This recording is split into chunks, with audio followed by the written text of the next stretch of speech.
you? Well, hello. Oh, hello. And welcome to Needles at the Ready. I am Kevin. I'm Ray. Today is Sunday, January 18th, 2026. This is episode 151 of our YouTube channel, where we talk about knitting, crocheting, yarn dyeing, buying, and all that stuff that goes along with that. Did you adjust the quality of the thing? Of what thing? The video? No, why? Yes. I mean, it's the normal thing. Oh. Why?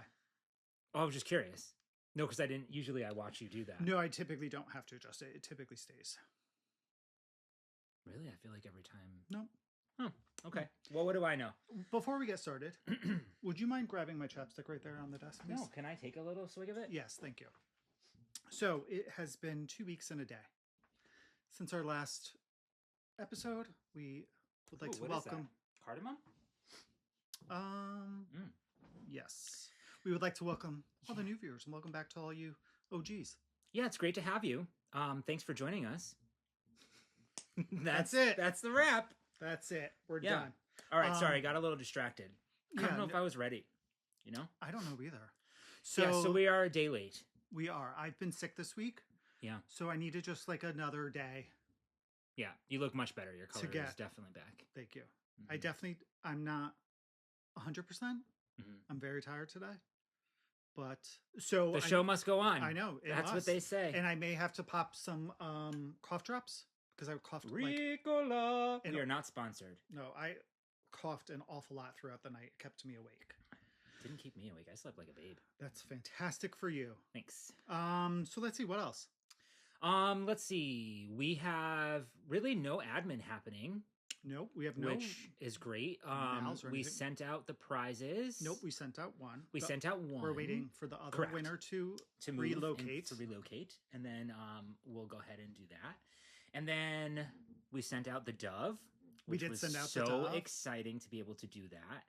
The dove launches on the 24th, so next weekend. So next weekend. They're actually at a show this weekend, and I saw somebody post that she was able to get one at the show this weekend. Oh, how it was exciting. Gretchen. I don't remember Gretchen's last name. I saw it on I think I saw it on Facebook. And so she was able to get one this weekend, but the official launch is the 24th. Yes, and we were talking about the Dove by Daedalus. They're like entry-level, no frills e-spinner. Yep. Which we had the luxury.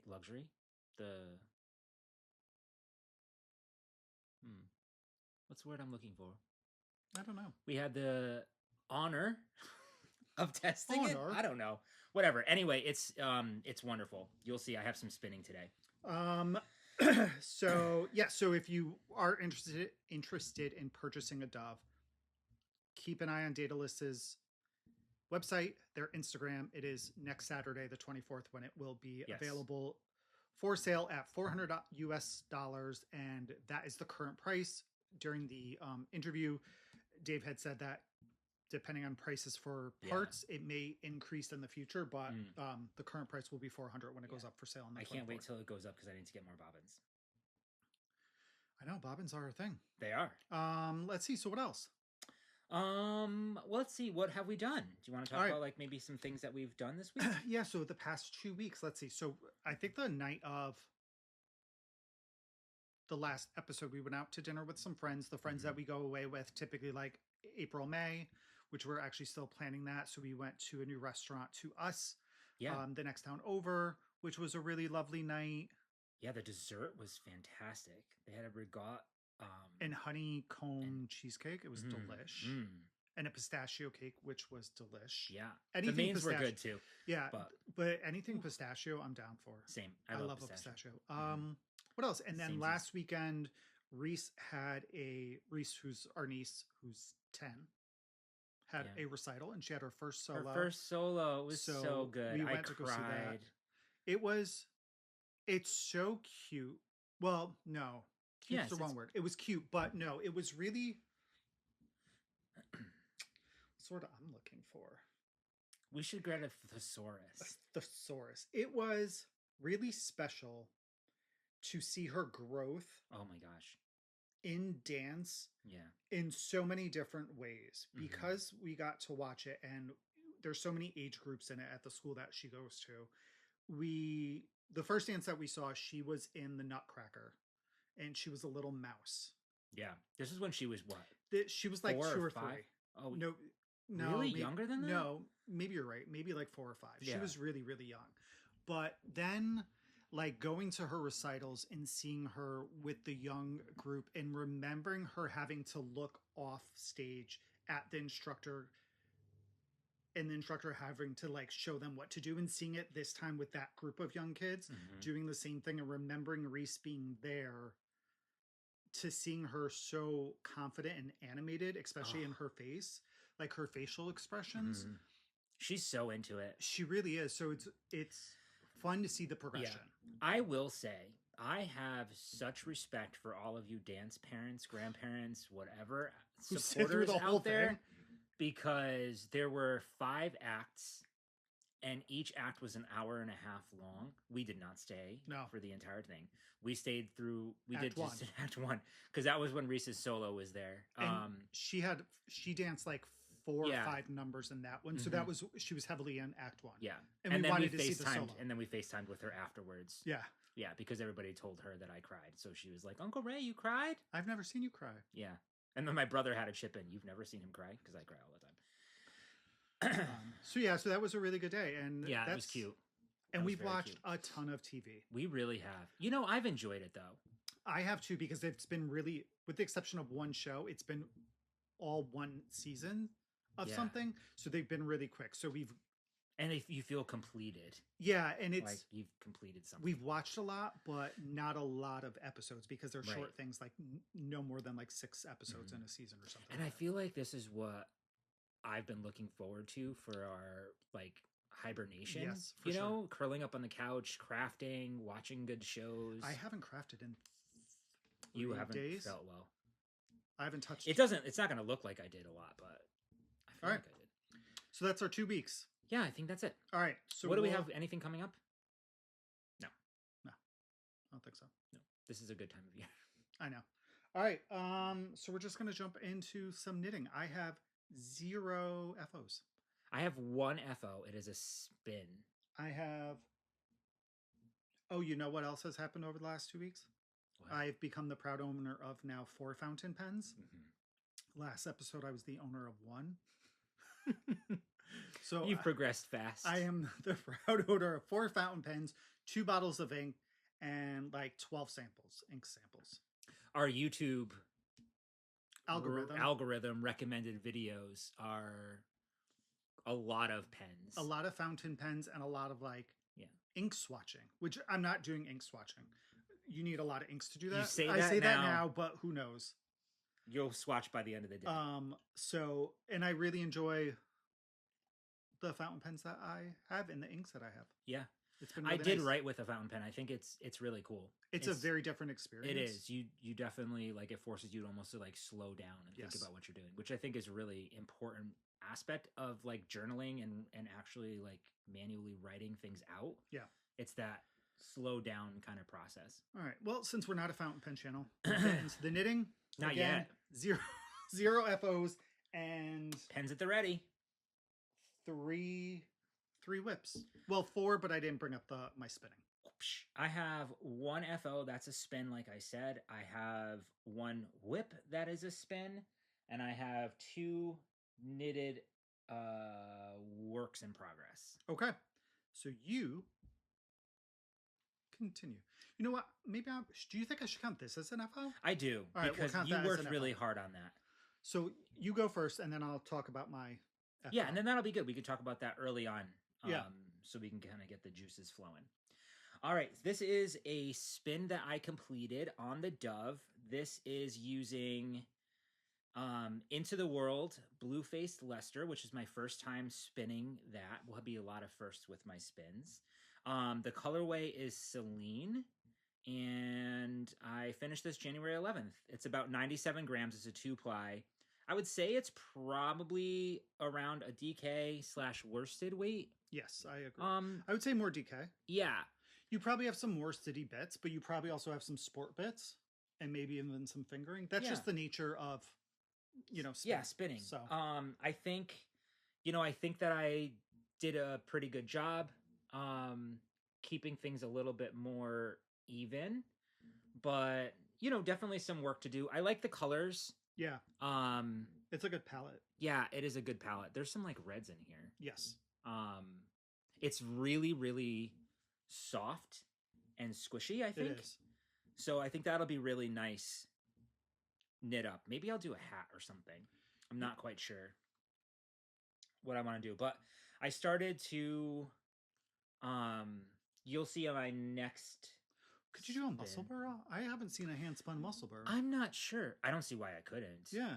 It could look really interesting because it would, well, not typically, but handspun has a tendency to look stripy especially when you're like knitting in the round. Yeah. So it could give you a stripy effect for maybe like on a muscle burr or even a sock head. I don't know. I was thinking of like a sock head, nice simple thing, but yeah, I think I'm really happy with it. The BFL, I thought was fairly easy to spin. Not BFL. Yeah, BFL. Was fairly even to spin. I am surprised at how soft it is. Usually, BFL, not that it's not soft, but it's definitely more rustic, stronger feeling kind of yarn. This feels pretty delicate and squishy. Well, it also would have to do kind of with how you spin and how you ply it. Like a 2-ply is going to be a little more delicate, but it's not rustic feeling, but it's not a merino. No. No. But yeah, no, you're right. It is quite soft. Yeah. I really like it. It was cool when I was getting to the little bits. And the way that I think I just broke this up into 2 halves and then just spun each half. Oh, really? Yeah. And then plied it together. No. Yeah, I think so. I don't know. No, because you would have, if you split it directly in half, you would have like, if it started with a blue and a blue, everything should, in theory, kind of match up. But I know that you had a lot left over. I did. And the reason why was I'm still learning. Obviously, I'm still learning. And so I had, when I was taking the first bobbin off the e-spinner, I think what I ended up doing was I loosened the tension all the way out to unhook the bobbin, and I couldn't get it back to the level that I wanted to. So the first part of that second bobbin, things were like not wanting to go in. I was making a lot of adjustments, so there was a lot of curly cues and like things that I wasn't happy with.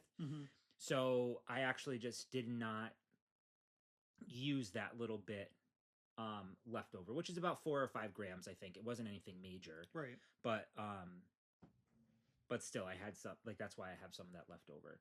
I think I did a much better job with my next spin. So this is skein number 5 for me. I thought it would be really interesting this year as I progress with spinning, and the more that I do, is to mark the number skein that this is, that it turns into. So this is number 5 so far since I started spinning. Nice. Yeah. Good job. Thanks. So that's that. I think I did good. You did. Yeah. It's really fun. I really enjoy the process of spinning. I think I enjoy spinning more than plying. I'm not the biggest, like, I feel like plying is just a means to an end almost. Yeah. If that makes sense. Like, I don't necessarily enjoy that process. Like, oh, that's cool. I enjoy it because I like seeing how the plies are plying together and like playing with each other. And like I think it's fun to see the colors come together. Yeah, I mean, I can definitely see that, but I just want to be done, I just want it to be a skein. It's like weaving in your ends. True. I don't mind weaving in my ends. It's like seaming a garment. Okay. Good point. Before we continue, we should probably talk about what we're wearing. Oh, sure. So I'm wearing my Bumpy by Maxim Cyr. It is knit out of Primrose Aberdeen. And Spin Cycle. The Spin Cycle colorway is Stay Ready. The Primrose yarn, I have no idea what the color is. But it's a nice cardigan, no buttons, no fuss. Yeah, you wear that often. So I figured I'd throw it on because with snowing today, it's a beautiful, it's that snow that sticks to everything and everything looks really pretty. Yeah. It's like cottony. Yeah, it's very nice. Yeah. All right. This is the Raging Rocks shawl by Violet Loops. It is a Tunisian crochet shawl. It's my very first Tunisian crochet shawl. And you probably finished it sometime around this time last year because you brought it to Nashville. Oh my gosh, you're absolutely right. I used 3 skeins of yarn in different colors. I don't remember what they are. I do know one of them was like a custom colorway for me. I had one, a giveaway or whatever, and they asked me what my favorite colors were. I believe it's this one. I think you're right. Yeah, I can't remember the dyers and stuff. And then I looked. I thought I had it on Ravelry, but I guess I don't. And then I don't know. I don't remember the rest of them. But I really liked the autumnal vibes that this gave. It was stuff that you had in stash, though. Yeah, which was really great. I love the texture of Tunisian crochet. I think it looks really cool. And it's beyond squish. It's super warm. I think it's a fingering weight. It is. Yep. If I remember correctly. And I remember it being a really fun, easy project. And we'll make sure we link both of those patterns down below. Yeah, Violet Loops. And next podcast, we might have something special going on with Jen over at Violet Loops. Oh, so fun. Stay tuned. All right. So that's what we're wearing. Consider this neck. Oops, delete. An FO. So it's for sure an FO. I wanted to try my hand at doing like an unofficial sock club. Like there's no sign up for it, but I wanted to try my hand at like releasing a sock set every month. But inspired by pictures that I took. Mm-hmm. So here was my picture that I chose for the month of January. This is just a shot I took at a place in Connecticut called Fairfield Hills. I love the patina in there and everything. Yeah. It's so pretty. It's an abandoned medical facility. So I don't know. It had to be at least over 10 years ago that I took that photo. So I messed around with some colors, and this is what I came up with. So good. It's so good. Here, let's hold up the picture. I think you did a good job. Yeah, I like I love like all the different colors that are in there. Like, yeah, I wanted to get some of that like patina-y green in it that you see in there. It's probably a little bit brighter than what I ended up getting, but it's a little brighter on the camera. And then a little bit more of the grays and like a blue gray in there. Yeah. So here, I'll undo this skein. And then I wanted to definitely get like a rusty color for the mini.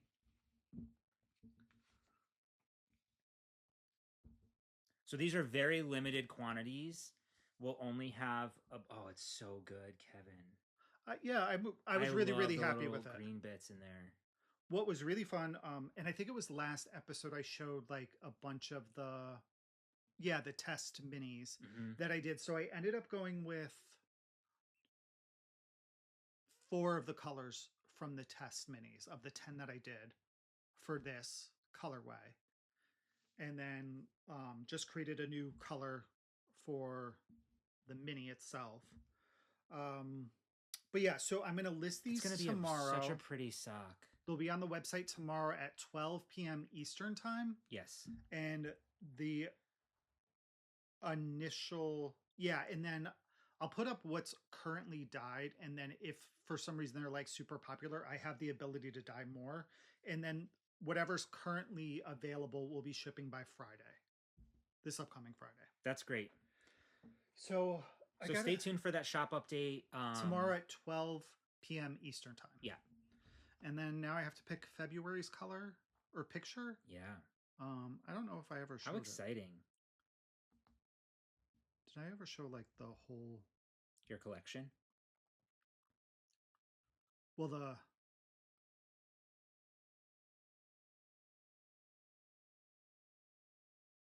so these are the currently... Oh, I think I know which one I'm going to do next. This is the sample size of pictures that I can choose from. So I think I know which one I'll do next, actually.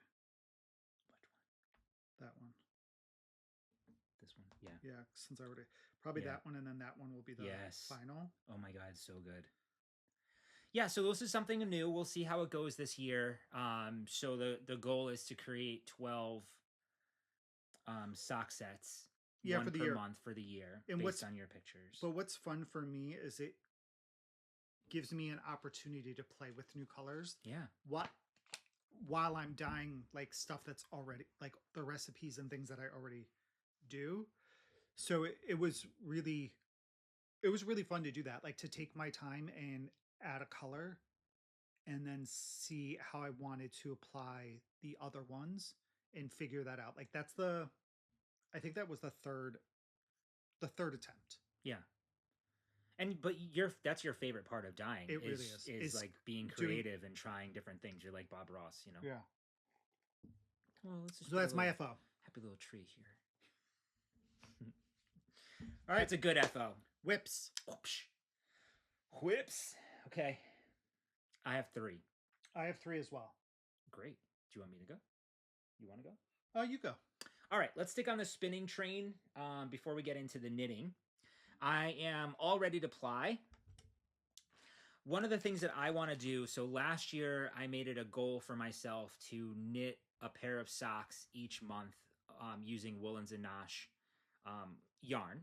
And so this year, because I've now inherited the Into the World monthly fiber club, yes, whatever it's called, I would like to spin and ply a braid of the yarn or the fiber each month. Yeah. So I'll stay on top of things. So this is my very first month that I got. It is Into the World. It's a Vibe. It is the December 2025 classic club, I guess. Whatever. This is Cheviott, which I think it will be really interesting as well throughout this year because I'll be trying new breeds of sheep as well. And I'll be able to kind of figure out like what I loved. So I really enjoyed spinning this Cheviott. I thought the fiber like itself felt very like it also felt very delicate and it wanted to kind of spin a little bit thinner.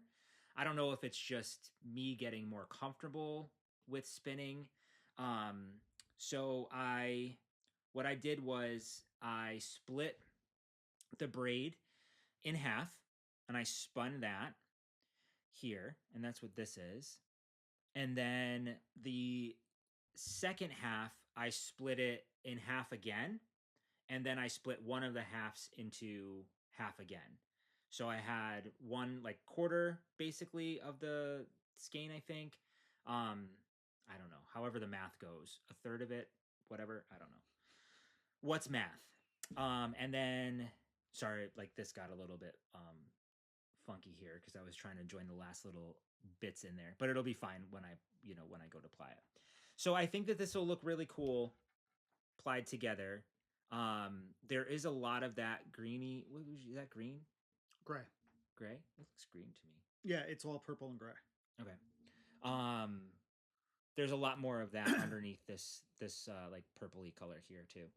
But I think that'll look cool. So I am ready to. I just finished. This is the second bobbin. I just finished the second one this morning. So I'm gonna let these guys hang out and then I'll apply them together tomorrow. But then I'll be on track. So I have already picked out my next bat that I want to spin. I don't know the terminology. What's the difference between a bat and a braid? So a bat, well, a braid is like combed top that you get in a braid. Like it's braid it. Yeah, sure. And then a bat is done on a carder, typically. Okay, so it's just like a clump of fiber. It's all like going in the same direction. I don't know if I think it's all going in the same direction. That I don't know. I would almost think so because it's being combed. Okay. Still like through the carder, but it's not as densely packed as a braid is. it's a little airier and fluffier. Oh, so maybe that's why. And it's more like in a square shape. Okay. You know? Sure. And then I don't know what other terminology. Well, how about when it's like this? I don't know. This is going to be, I mean, I'll talk about it now. It doesn't even really matter. This is my next spin. We got this at Fiber Festival of New England. It's roving. This is just called roving. Yeah. Okay. So this is 100% American wool in Junction Fiber Mills making Trax base. They had put together some of these bundles of roving. I don't know, whatever, skeins. I don't know terminology. Fiber bundles. It's roving. Roving. They put together this roving for sale there, and this is one of the only colors left. It's going to be really bright and fun and cheerful, I think. So, you know what's going to be really interesting is that when you spin, and you have bright colors in your braid or your roving or whatever, it actually ends up muting down quite a bit. I know. Because of when you're drafting, if you, for instance, here have the orange, and then your next color is this white-ish color or this beige, might like blend together. They're going to blend together, and it's going to quiet down this orange quite a bit. So you're going to get more like a creamsicle color instead of like an orange. Is this, do we know how many? 4 ounces? 4 ounces. Okay. It feels a lot more than that, doesn't it? Well, it's just super fluffy. Because it's so fluffy, yeah. Yeah. So it'll be interesting to see how that spins. You could also... Pin drafted roving. Did you buy 2? No, just 1. I thought you got a second color. I did not. Okay. Nope. I only have left my stash. You say only. Listen, I'm going through my stash, yo. Left in my stash is, it's nice to, things are easy to find. My fiber stash. This is so soft. I cannot wait to spin this. I think when I get more comfortable, I want to spin like a long draw. I want to try long draw with this and have it like nice and airy and spin it more of like a woolen spun. Right? So this is all I have left. This is a Rambouillet. I have some BFL roving from Feederbook Farm. It's a little sample pack. I have a little baggie o' goodies from our friend Jess. You could... I have a merino, superwash merino from our friend Carrie. And then I have one more Into the World. Ramble. This is going to be nice. On gray Corriedale. So I just spun something like dark and moody. And now I'm going to do something bright. Nice. That's my entire stash. That's manageable. I feel good. Until we hit the next Fiber Festival. So that'll keep me busy for a little bit. All right. So I'll do this one quick because I keep showing it, but I did make some progress on my... I still love seeing it all the time. Jelly roll blanket. Last time you guys saw it, I was down here. Yeah. So I just put a little bit of length on it. I forgot, what stripe am I on? 10? I keep forgetting. It's either 10 or 11. 1, 2, 3, 4, 5, 6, 7, 8, 9, 10. So I'm almost done with the 10th one, and then I just need to do 2 more, and I'll be done. Oh, it's so good. So yeah, this was some TV knitting when I like really needed to focus and just do some stockinette. I was like, I don't have any stockinette projects. And I was like, oh wait, I have a garter project. So this, I don't know what yarn this is. I think it's something you used. I don't know where it's from. I know this is Fiber Hustle, but I don't know where this came from. I don't know. It looks familiar. I literally have no idea. Maybe socks. No clue. It could be my hat. Could it be the leftover that I had for my sock head? No. Your what's her face? Once Upon a Corgi? No. I don't think so. I don't know. But yeah, so here it is. It's good. This is a pattern by Kay Jones of the Bakery Bears.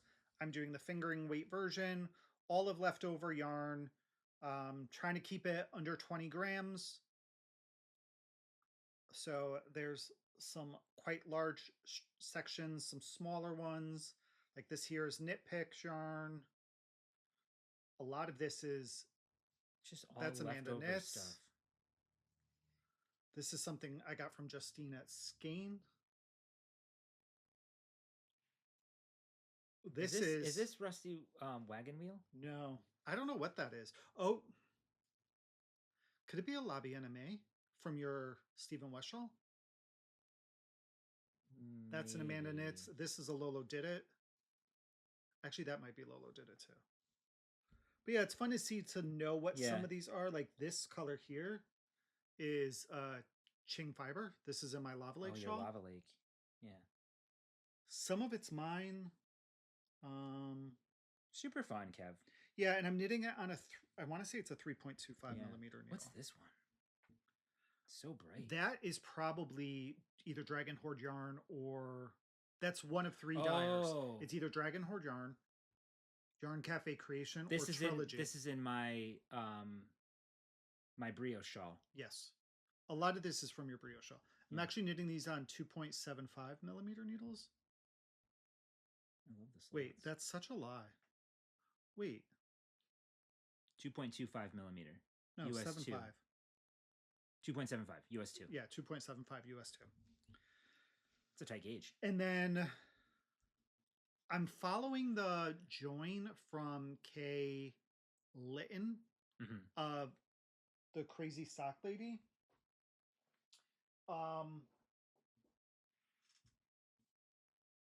And yeah, I feel like I've definitely been knitting this for like 2 years. I'm excited for it to get done whenever it does get done. Almost there. I have to pick some other colors because I don't have a lot in my bag that it's in. So I have to find some other colors to bring downstairs and do it. And when I get sick of a color, I just cut it and add something new. Yeah, it's great. You should add some of that pink in there.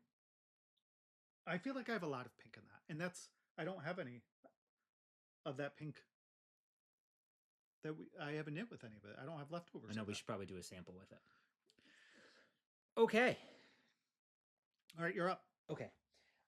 Let's see. I made some progress on my Jaunty. This is using Handspun, my very first project using my own Handspun, using Dirty Girl yarns in Rambouillet. There is no colorway attached to this, though. This is what I have left. And it was 2 braids, right? Two different colors.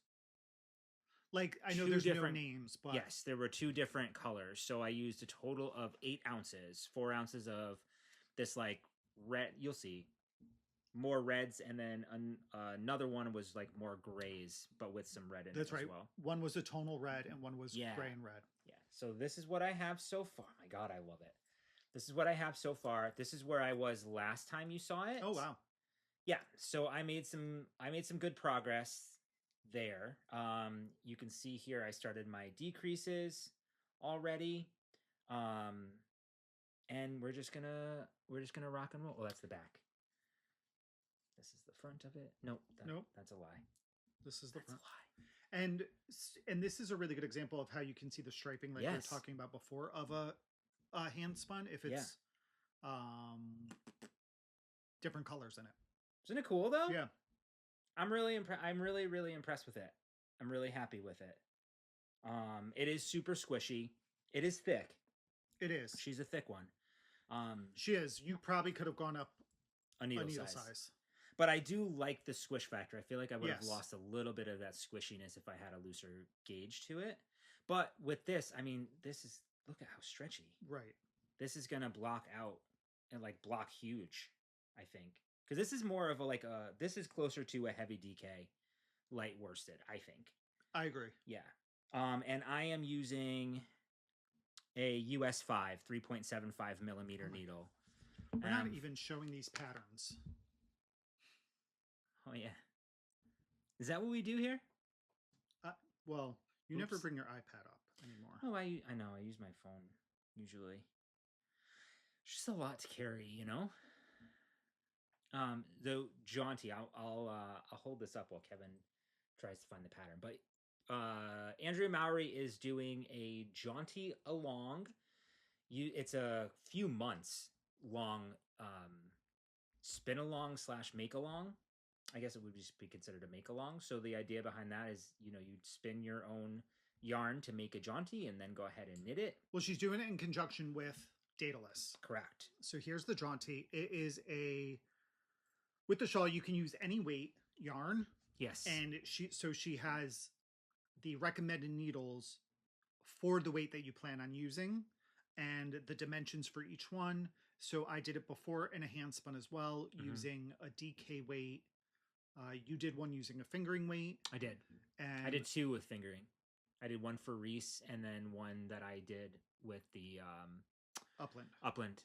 Yeah, so you have a lot of options with it. It's really great for a hand spun. Yeah. Or even with I think any type of yarn, to be honest, because I'm doing it with a speckly variegated one and it looks really great. Yeah, I did a solid. I did a superwash, or not a superwash, but like regular sock yarn. So anyway, this is how it's turning out. I really love it. I don't think I have anything like this from like in these colors for a shawl. So, oh my god. What else can I say about it? I think it's turning out really well. It took a minute to get used to knitting with handspun. I felt like I was going to break it, but I didn't. I haven't. So, and look how fun And this is an $8 pattern. Oh yeah. It's definitely worth it. It really is for the amount of projects you can knit. Yeah, and I do. I love and appreciate patterns, especially shawls. Like, you technically could do any shawl with any weight of yarn. It would just be bigger or smaller, depending. But I love that she gives you the recommendations for needle size and schematics for the different weights. I think it's well worth it. And then, since I talked about it already, I'm going to show the Jelly Roll blanket, and that is a pattern. It's about $7. So, and I'm basing mine off of this image that has the 12 stripes. So that's why I'm going to go with 12. Good idea. And because I'm just kind of overdoing a fingering weight one. Next time I will not do a fingering weight. I will certainly do DK. I'm going to do the crochet one at some point in my life. All right. So, all right. My next project that I'll feel like we're just zooming right through is I'm going to talk about The Shift by Andrea Mowry. This is a $7 pattern. It is a cowl, bandana style. The pattern, I think, is written, it calls for 3 colors of spin cycle. I'm using Handspun. And I've moved it into a bag that I haven't used in a while. This is I haven't seen this in a while. That I got at Knit City, Montreal. In 2 years, 3 years ago? 3 years ago? 2 years? We missed the last month, so probably 3 years ago. Coming up on 4? I don't know where I was last time, to be honest, because I forgot to I don't think I put a progress keeper in, but these are my colors. This is my main color, and this is color B, I think. Yes. And then this is color C. That's great. And here is what I have so far. Oh, Kev, it's so freaking good. Thanks. Yeah, I'm happy with it. It's kind of definitely like my color palette. Oh. But I love when the peach pops through. Yes. So I love the texture in it. Yeah, you know what's fun? Like going back talking about handspun and knitting with it, it's really interesting when you get to the ropey bits. And you're like, wow, I really spun this tight. Yeah. Like, whoa. So it is mosaic knitting, which is really, really fun. Mm-hmm. You definitely get into a rhythm for it. It took me a little bit to figure it out, but there's a nice rhythm. It looks like there's only 3 sections maybe? They repeat? So there is 2 sections to each section. Okay. I think. and it's like a 5-row repeat, then a 5-row repeat. Uh-huh. Right? Yeah. So this is, for instance, here's 5 rows and then 5 rows. This is actually the better example. This is a 5-row repeat, and then there were 5 rows here, 5 rows, but it's super easy. It grows pretty quickly. It's interesting though on camera, like it looks much more what's the word? Contrasty? See, it's funny that you said that because I feel like on camera it looks less contrasty than it does in person. I feel like in person there's more contrast. Oh, maybe with the peach. Yeah, even up here colors. You could see the contrast in this section a little bit more in person. I can't see a contrast here. Okay. Well, you're also colorblind. Correct. But in camera, like it picks up. I don't know. That's funny. It looks different to me on camera. I haven't knit on it in about a week. So I did a lot of it 2 weeks ago. Yeah. It's really good. Yeah, I think I'm on section 3 of this of 5, 3 of 5. So I don't have too much more. This is my favorite. I love this. Yeah, this is definitely right here is my favorite section so I love far. That. Mm-hmm. It will get interesting because at some point, like the way that it's been going is I've been pairing these two and these two together. Yeah. And at some point that switches where like these two will get paired together. So you're going to get some nice like light on light, which I think will be really interesting to see how that plays out. So I'm knitting this on a US.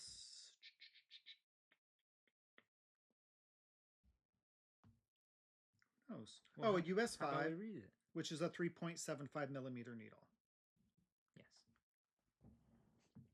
And then it's going to be mattress stitched up the back. And you have an I-cord on here. On one side, though. Which is always interesting to me. Oh, no, now I'm on 2 sides. At first you start... Oh, because you mattress stitch the I-cord. Yeah, you're seaming. But at first, this side is the only side that starts with it. Okay. And then you add this I-cord to this side now. Because now I'm only increasing on this side. Oh, interesting. Yeah, when you first start, you increase both sides so you get to a certain point, and then you stop your increases on one side and only do it on the other. So now it's growing a little bit slower than it was initially. Wow. Your spinning is really good too. Thanks. This is one of my Into the World, whatchamacallits? Monthly clubs? No, odds and ends. Oh. Which, if I'm not mistaken, to be honest with you, I think the odds and ends tend to be the leftovers from the monthly club for the year. Oh, really? Because in the one that I spun this year, I notice a lot of the colors in what I have in stash. Yeah, I mean, your colors are very, like, themey. I have a theme. Yeah. For sure. Yeah. So it'd be interesting to see if next year, like when we go to Rhinebeck, or this year when we go to Rhinebeck, if the odds and ends match the colors of the monthly club. Oh, I'll be able to get the odds and ends this year. Or the Rhinebeck colorway. Yeah. That's fun. So that is my shift. Okay.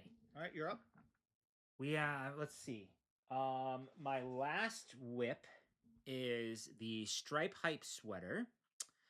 Let me pull up the pattern. Yes, if you could, because I'm going to. Don't have it right now. Stripe Hype sweater. Oops, cancel. I'm not sure how much this sweater costs if you were to purchase this, but this is by Kutova Kika. It is a drop shoulder sweater. It does look a little croppy in the pictures. It's a $8.50 pattern, and it's by Veronica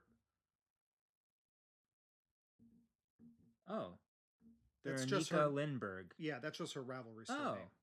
How come she doesn't have her actual name here? Oh, she does. Veronica Lindberg is the name. There's the name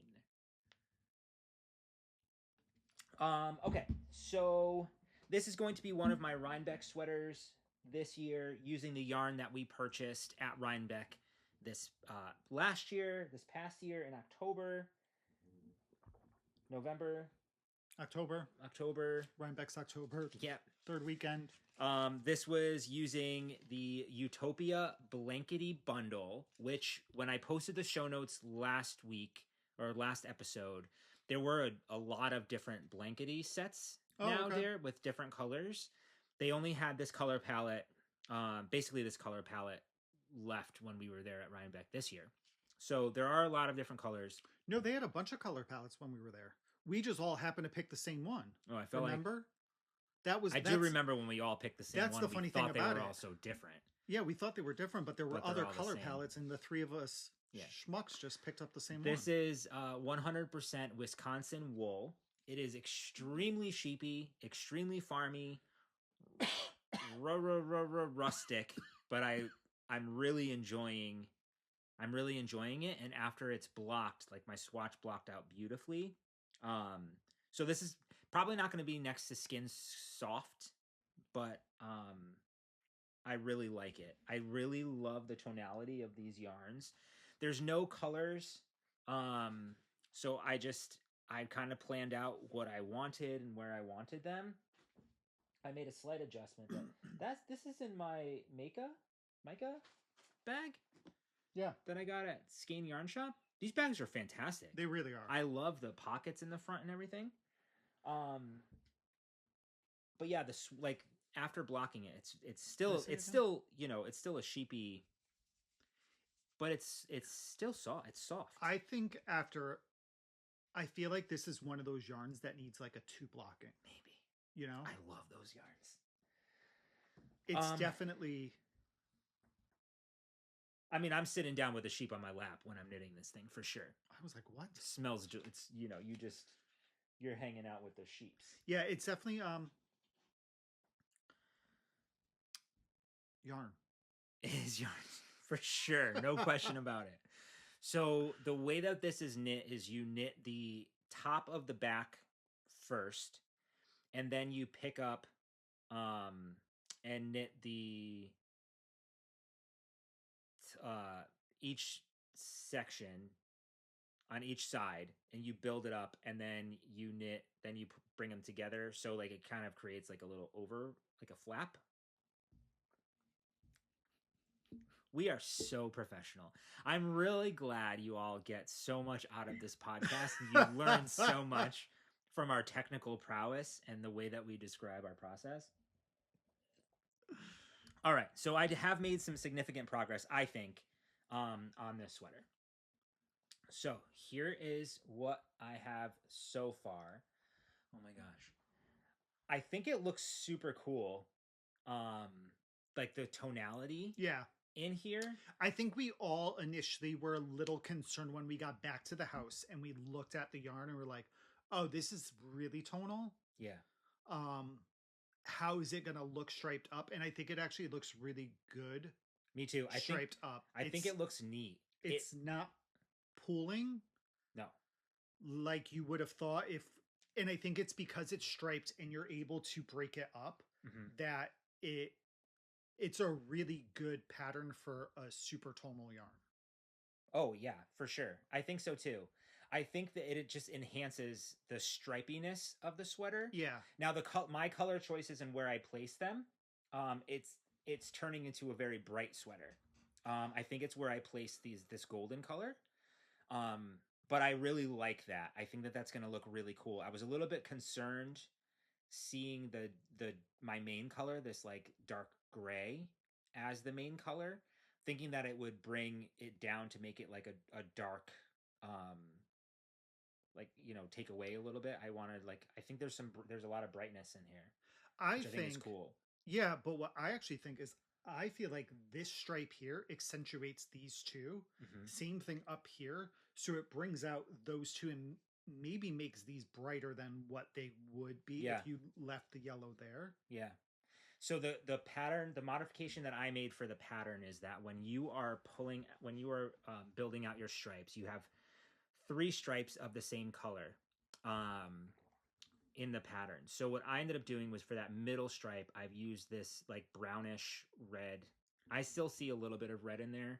This like brownish red color. It's more brown on camera now. In between, for as like that middle stripe. You can see I'm building it out down here as well. And I'm really happy that I did that. I think it does add it makes it yours more, to the sweater. Because that's going to be the fun thing, is seeing the sweaters and how we all choose where we're going to put them all. Yeah. And what we're going to do. So I think it's going to be a fun sweater to wear at Rhinebeck. It's going to be oversized, sweatshirty, which is going to be absolutely perfect. It is going to be, I think, pretty light when it's all said and done. But yeah, this is what I have. Good job. Thanks. So you start the middle of the back. You start here. So I knit, I think I showed you, I don't think I turned it yet. I think I just had this little section here. So then you knit it up, bring these 2 sections down, knit down a little bit, join then. You picked up, right? Did you have these stitches on hold? No. Yeah, I did. And then you picked up and just knit down. Yep. Right. And then you join them. You join it together in the round. So now I'm knitting in the round. I am. So my gauge was a little bit off on this yarn, and I am knitting this on a US 5 3.75 millimeter needle. The project calls for a US 6. I don't remember what the gauge specifically was. You get like 20. Oh, actually, I think I wrote it down. Hold, please. Yes. So the recommended gauge is 20 stitches by 31 rows with a US 6. So I got, with a US 6, I got like 17 stitches. Then I went down to a US 5. I got 19 stitches over 4 inches. So my gauge is still a little bit bigger, meaning the sweater will be a little bit bigger. So then I decided I liked the feel of that fabric, so I'm going to stick with the US 5. I went down to a medium, the 3rd size, which will have a finished bust circumference of 45.75. Because my gauge is still even looser by a stitch, I'll probably get something closer to a 48-inch bust, somewhere around there. It'll probably be like 46. That's gonna be a lot of positive ease. It'll still be a lot of positive ease. Although I think my gauge has changed slightly, so I'll remeasure my gauge and see. But I wanted, the sweater calls for like 10. Let me see what the actual. It was a lot. I remember it was a lot, and I was like, ooh, I don't think I want to have that much ease, to be honest with you. Doesn't it usually say 8 to 12 inches of positive ease, which is a lot. So I'll get the lower end of that scale, maybe a little bit even less than that, because now that I'm in the round, it's probably a little bit tighter. So that's kind of what I decided to do. I'm using the US 5. And I think those are the only 2 changes that I've made to the, modified to the pattern, is the placement of the stripes, adding that additional stripe in, and then going down a needle size. So and you're probably going to have to add length. I may have to add length. I wonder if you should maybe do your arms and collar before finishing the body, so you could see where it's hitting you. I think that's actually a fantastic idea. That's a great idea. I'll finish this stripe sequence, because the next stripe sequence is using this color here, this like sagey green color. Yeah. So I'm finishing the middle stripe. I don't know. I don't know if I'll have to add more. We'll see what happens. So I still have this brown to do, another 8 rows of the gray, and then another 8 of the sagey color. Yeah. And then we'll see where I'm at there. But I like that idea. If I still need to add more length, I'll hold on that, put in the sleeves, and do those. And you have enough of. How many skeins of the gray have you gone through? I've gone through one. Oh, okay. I've only gone through one. That's not bad. And I still have 1.5 left. 1 and more than a half. I still have this left, so about 1.5, of the gray left. I think that'll be plenty. Yeah. Because worst comes to worst, if with the sleeves I want to do something different, then maybe I can do something a little bit different too. Because it's going to start down here, the sleeve basically. Right. You know, my sleeve colors was initially going to be these two, but I'm using this in the body now. I tried using this orange in the body, and I didn't like it so close to the gold. For my vision, my color vision, it just didn't do it for me. There wasn't enough difference for me to see the difference, and it's my sweater. So I'm going to pair the orange and the blue together on the sleeves. So I think that'll look nice. But I still have, I'm not using these again. I still have all this yarn. Yeah. So I could play around with adding some additional stripes to it. Plus, there's this green behind me that also came in the kit. Right. That I wasn't going to initially use. I have plenty of yarn, is the point there. So it's been fun just playing around with color and, where I want to put things. I know. And I have no idea. Making it my own. I have no idea how I'm going to tackle mine whenever I get to it. Yeah. I mean, you're going to have plenty of yarn. You don't even need a main color. If you want to just continue to have all these different color stripes, you could do that too. So I am extremely happy with how this is looking. I think it's really cool. It reminds me of something. I can't remember what. I can't tell what. I do. As of right now, it reminds me of a poncho. It definitely does. This would be a cool poncho. Yeah. To be honest. All right. So that is that's that. I don't think there's anything else I need to say about those. Those are all of my. That's all I've been working on. All right. So my last whip is also living in my mica bag from Skane. Good bag. This is my version of the Wintering by Alicia Plummer. This is a $9 pattern. I am altering the collar though. Mm-hmm. So here is the pattern. We're not talking to you. Stop.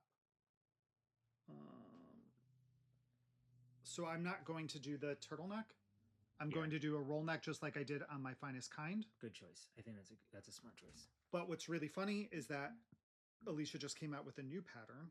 Really? Yeah, that is pretty much what I'm doing, but with a raglan instead. So this is bottom up. Her new pattern is top down, I believe. And it's called the 90s. Oh.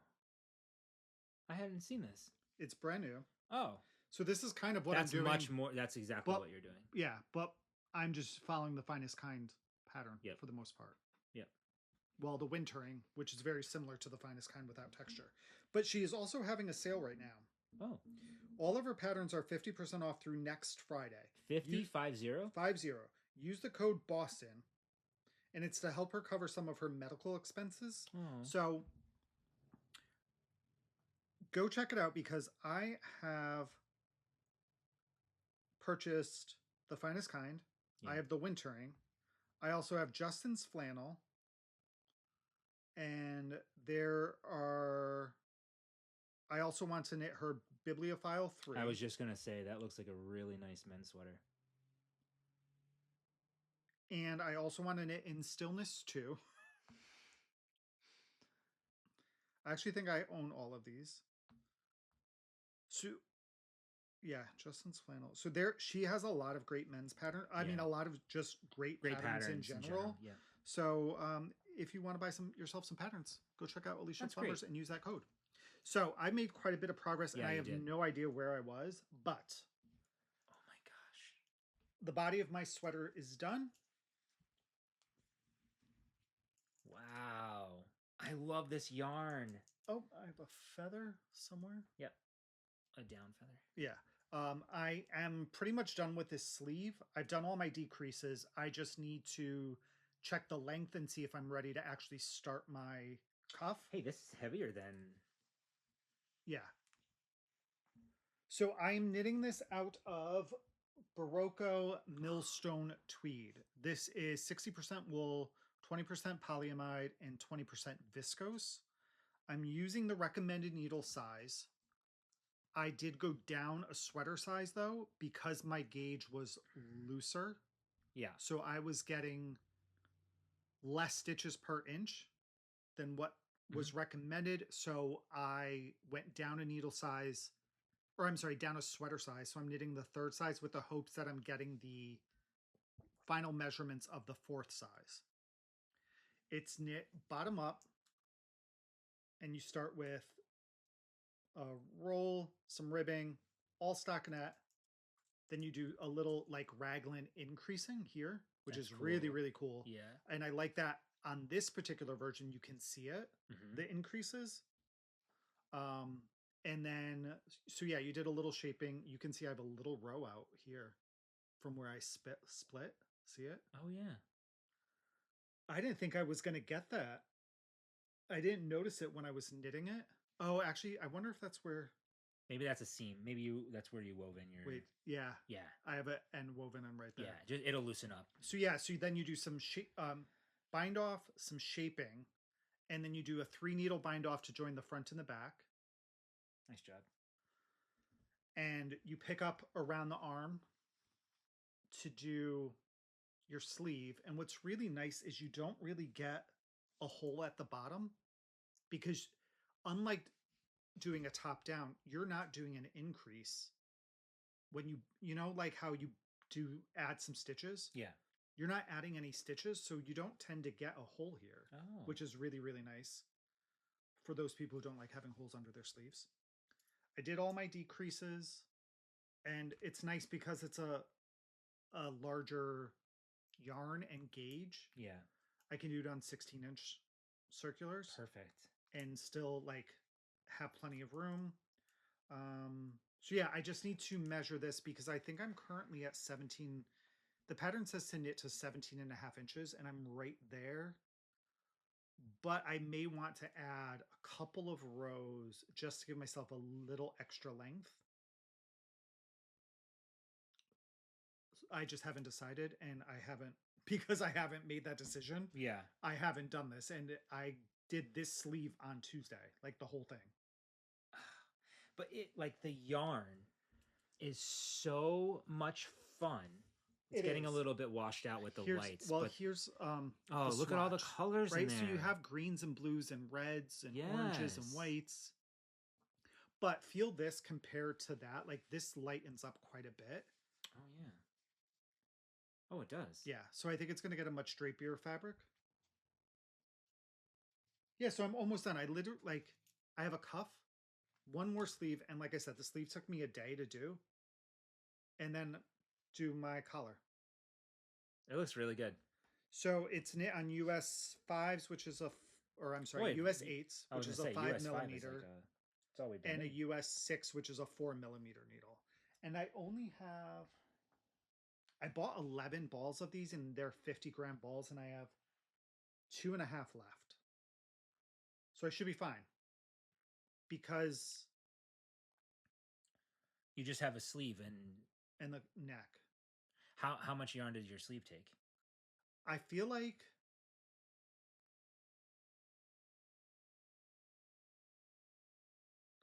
I did one full one, and I joined this one.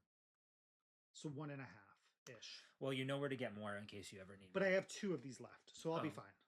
Yeah, I should be fine. And that's all of our knitting. Yeah, that's really it. I am itching to cast on another project. It's weird that I don't have socks on the needles, but I'm giving myself a little bit of a break because I did 12 pairs last year. And I'm not gonna be able to wear them all. Yeah, so I need to figure out something else to play around on. We'll see. Maybe I'll do a crochet. Maybe it's time I haven't done a crochet project in a while.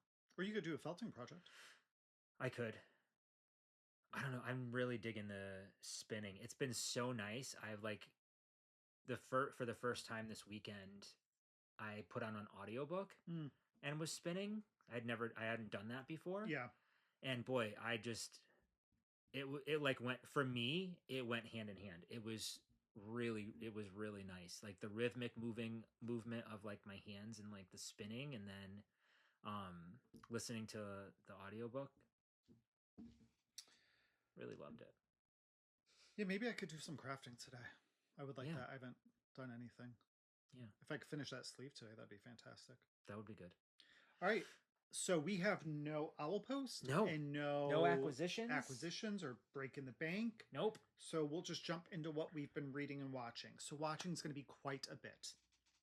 We finished Stranger Things. We did. Last time we were here, we had just started it we initially only watched seasons 1 and 2. Yeah. We started it again right after Christmas, I feel like. Am I wrong in thinking that? It was after New Year's. Because it was right after we went correct with Michael and Kate. So you're right, after New Year's. Because Michael had said, "Hey, did you watch Stranger Things? Did you see what happened?" And we're like, "Oh my gosh, we haven't caught up." And then we were just, I think that was right after. It was after New Year's. Yeah, we just started right after New Year's. So we watched all 5 seasons. Sure did. Banged those out. Loved it. Obsessed. Loved it. Yeah, I really don't know why we stopped. Me neither. But I'm glad that we jumped back in and we finished all 5 seasons. I did like the ending. Yes, we are in the camp of people who enjoyed the ending. I'm not mad at it. Nope. My favorite seasons are seasons 1 and 5. Me too. Hands down. Season 5 was great. Season 5 was really so really good. Yeah. And I'm glad that people were wrong in thinking that there was going to be like a secret episode 9 coming. Yeah, no, let it be. Let it rest. I thought it was great. Let it rest. We're running up that hill. That song. And I still can't even get the words right. And we've heard it like 17 times. 1,000 times. An episode. 17,000 episodes. So, so we watched that. And then after we were done with that, we jumped on the bandwagon and we watched Heated Rivalry. Ooh. I enjoyed it quite a bit. I did too, very much so. Although I didn't know if I needed a menthol cigarette or an ice bath. Probably a combination. Oh of both. Man, a menthol cigarette would have been great. Right. I really love the storyline. I love that they included the storyline of Scott and Kip in it because I read Scott and Kip's book, and man, they covered it in 2 episodes.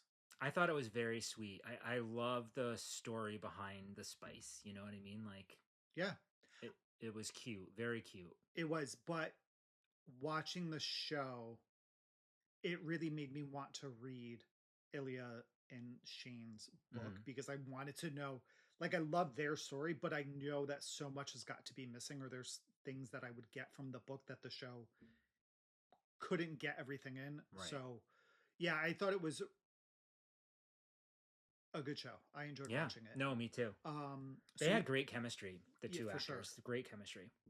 So we did that, and then we followed that up with a show on Netflix called His and Her. That was a shocker. That was a dual shocker. There was like a and then there was like a Yeah. If you haven't watched it, it is I recommend it. Yeah, really, really recommend it. It's, I think, 6 episodes. It just came out within the past like 2 months, I think.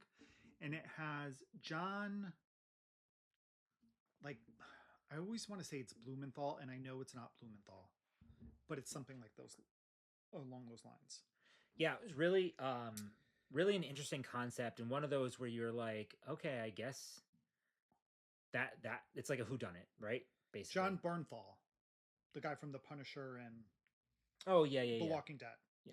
So it is like a mystery thriller-y type of thing, and really well done. Really, really well done. A bunch of twists and turns throughout it. You think like you're getting close to the end, and you're like, huh, okay. But like it didn't feel satisfying, and then like the real ending comes, and you're like, whoa. Like there was a point I was like, oh, you solved this and that, and then We do this quite often. And then a reveal happened, and I was like, okay.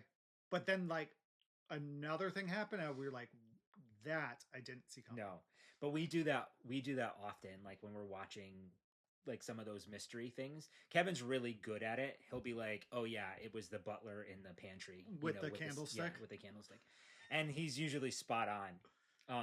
And so like when he guessed it, not the he guessed it. And when it happened, we were like, "Yeah, see, he got it." And then the next part happened. You're nope, like, didn't get it. Oops. So we did his and her. Then we followed that up with. I think after that we picked back up the Percy Jackson. Jackson. But season 2, we're still waiting for the final episode, which may be out.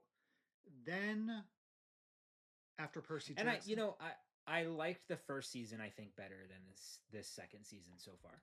I actually am liking this season better than the second movie. Oh yes, they're miles apart. Yeah, but I thought the first season. I don't know. I liked the first season, I think, better. I'm enjoying this one so far. I was like, I don't know if I'm super into this one. Okay. Yeah, but we'll see. And then we just finished watching season 3 of The Diplomat with Kerry Russell last night, and she's just fantastic. She's so good in it. I was watching that, and what I thought, there's been a rumor that they're redoing Baby Boom, and I could see her being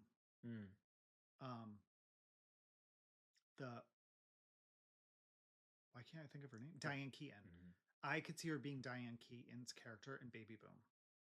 Remake. That's a good movie. I love that movie. I think I've only seen it maybe once all the way through. Oh my god, I watch it quite often. I know, which is surprising because you do. I love that freaking movie.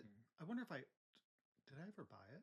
We must have it somewhere. If not, I should. Yeah. So I think that's pretty much everything. No, and then we started last night. We started a new series. Oh my gosh, I'm really into. I can't wait to go finish it. We have 2 episodes left. I can't wait to watch it today. So again on Netflix, it is based on the Harlan Coben book. We are watching Missing You. Yeah. It's it's another one of those. What the hell's going on? Yeah. Like, really, what is going on? And we're just waiting to see how it all ties together. Like, I can't wait for the big reveal on this one and seeing how everything ties together. I think this actress is really good as well. You pointed out yesterday. We just started it yesterday. Yeah. And this is a limited run series. So it's 5 episodes. Yeah. And then, so there's like nothing more. Like, right. We know that we'll have a conclusion, which I appreciate that. For sure. But yeah, that's been really good. So we have 2 episodes of that left. We'll finish that today. This is going to be a good day to do some television watching. Yeah. So I think that's everything that we've watched. Yeah, but it was a lot. It was a lot, but it's been great. It's been nice to be able to do that. It's been really nice because they've been short seasons. Yeah. So it's not like when we did Supernatural, we were watching 22 episodes a season. You felt like it was a chore at some points. All right, reading.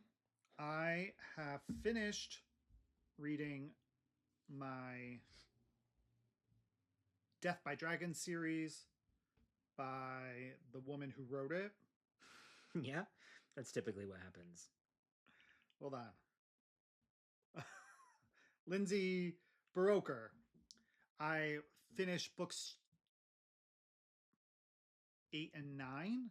Book 8 was Secrets of the Sword 2, and book 9 was Secrets of the Sword 3. So this series, you know what, to be honest, book 9 I feel like was a bit of a letdown for me. Really? Yes. Because it was so anticlimactic. Like, I just wanted something maybe more. There were all these like little storylines. Like, one of the main storylines in these last 3 books was her sword.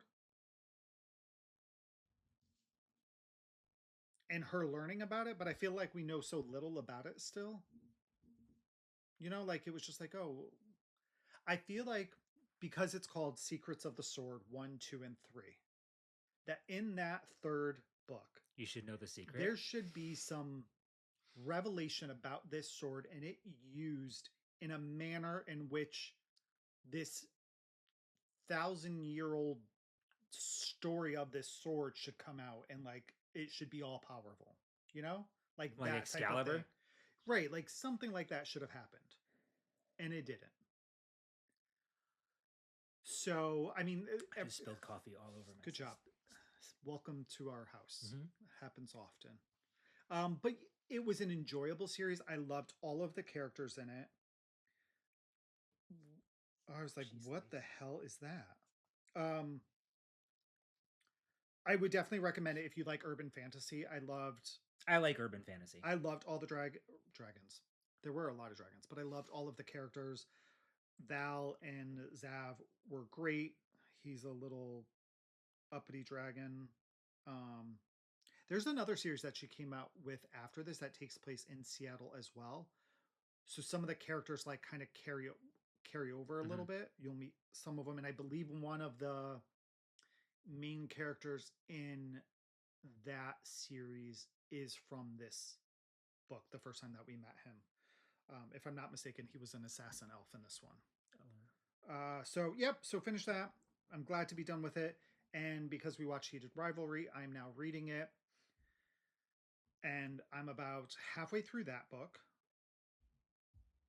I'm actually in the part where him and Shannon, what's her face, sit down to have dinner, to have the talk. What was her name? Not Jane.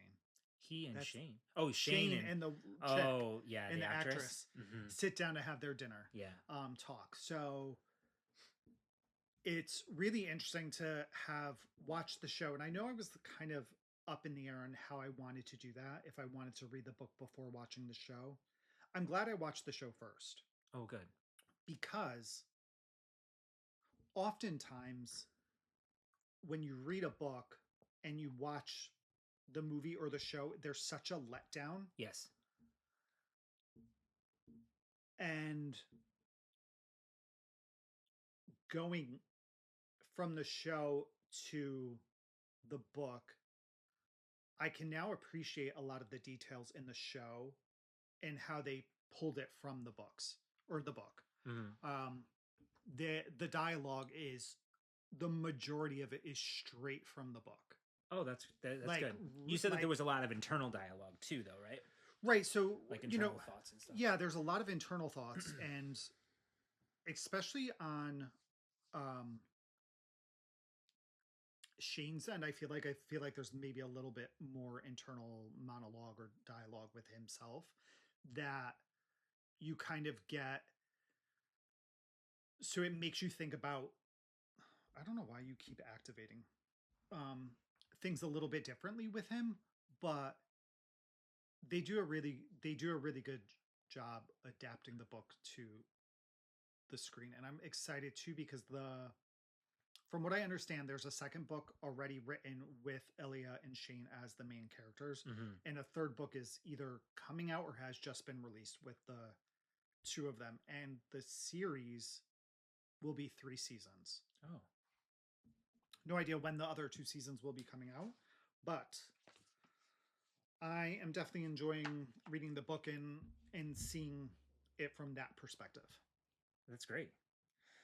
For me, I finished a book called Dress Your Family in Corduroy and Denim by David Sedaris. Oh, okay. I listened to this via audio, and David Sedaris, the author, actually narrates the book. So it was interesting him going through. It's a collection of short stories. There's quite a lot in there. This is one of those books that I don't think I would have ever picked up on my own. But I am part of a buddy read / read along with Michael from Piece for Piece Crafting, and he's hosting it with whatchamacallit, Keisha from Pineberry Knits. And it's been really cool. I've never done like a buddy read before. And those selecting the books, this is the first one for the year. And, you know, I think it's really interesting. I think the author he's very, you know, humorous, but also very tongue-in-cheek kind of. And the short stories are really just a glimpse at life. almost in like normal life, but through the lens of like, for example, one of the stories talks about um, uh, a child, the main character in the story, who they have some neighbors who don't own a TV, right? And so you have this inner dialogue of this young kid who is like spying on them and curious and confused as to like what they could be talking about at dinner time. Why are they laughing? They have nothing to talk about. They're not talking about their regular TV shows. They're not looking at the news stories, and he feels like he needs to take them under his wing and like show him what it really means to like live. And then, ultimately culminates into like, for me anyway, and I think that's why I like having stories like this, is that you can read into it however you want to and take from it lessons for yourself or how you want to view things. Like for me, for that story, it culminates in this the neighbors who do not own the TV, they ended up going away on this boat that they had the weekend of Halloween. So for some reason, they were making up Halloween the next weekend, and they went around trick or treating to this boy's house. And the dad says like, I'm sorry, we missed trick or treating, so we thought we'd do it now, which is kind of a bizarre thing to do anyway. Yes. But then the sheer discomfort of the house that they visit, from the parents down to the young child, is just like, it's cringeworthy, it's tongue-in-cheek. You're laughing because it's so awkward and uncomfortable on both sides. And then it ends with the mother of the house that they're visiting, of this boy who has the TV, who feels like he needs to take these people under their wing, tells the boy and his sister, go to your room and get some of your Halloween candy that you got for trick-or-treating, and we'll give them to them. This boy, who is clearly allergic to candy and chocolate or whatever, he says he gets headaches and like whatever. Because he didn't want to share his candy, he's standing in his bedroom shoving all of this candy, in his mouth, not enjoying it. It's like falling out. And it's just, for me, it's like the lesson there is just kind of this: we sometimes hold on to things that we don't even want or we don't even need, just to prevent others from having something nice. You know what I mean?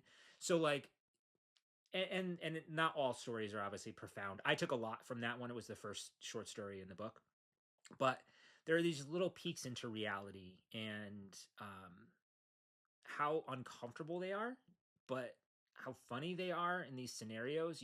I felt connected to almost every one of these stories. It was very interesting. Some stories were just I found just for not a profound lesson or anything like that, but just for entertainment value.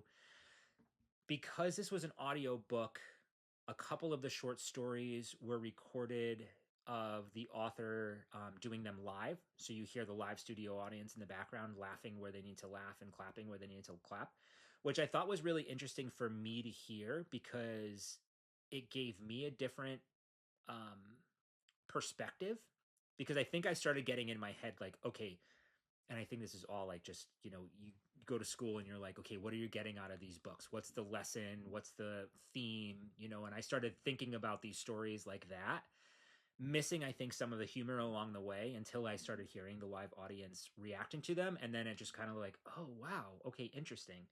So I would love to be able to read this one physically, like have the book and be able to like reread certain sections and just stop and like go back.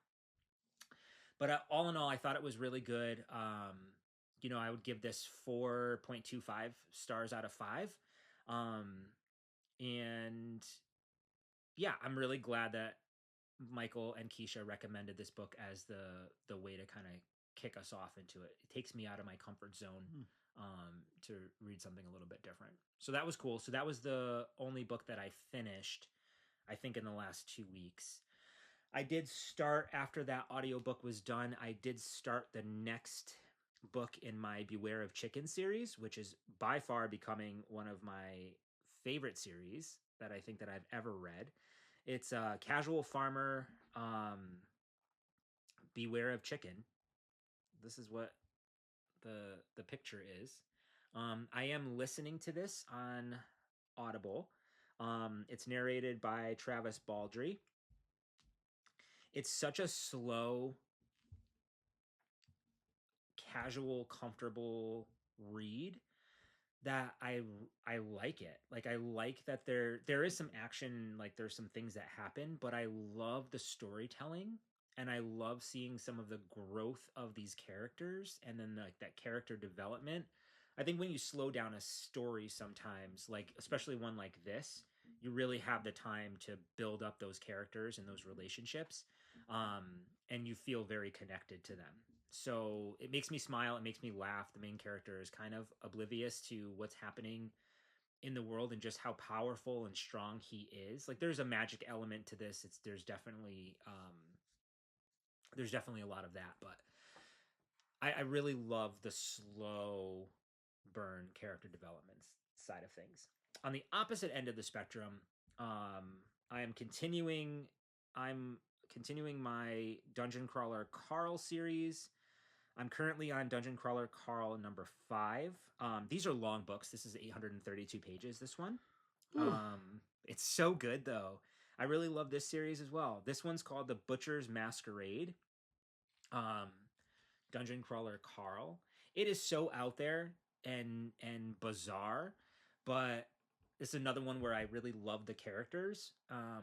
And this is a lit RPG, so characters are like leveling up and gaining skills and all of those things and progressing through a dungeon.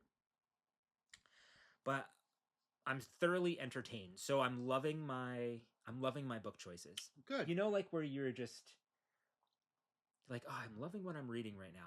I feel really good about both series. Yeah, that's how I feel. So I'm hoping to finish. I will finish the Casual Farmer Beware of Chicken book. When I'm done with that, I'm going to take a pause and wait for the next book in the read along that we're doing, which I can't quite remember which one that is. And this is all on Storygraph. Mm-hmm. So if you're interested, I would definitely join Storygraph. It's a really cool. It's been really interesting to kind of try to navigate that.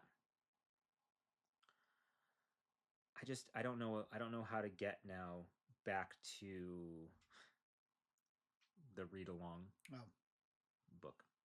Anyway, I think that's it. That's all I have to say about all of those things.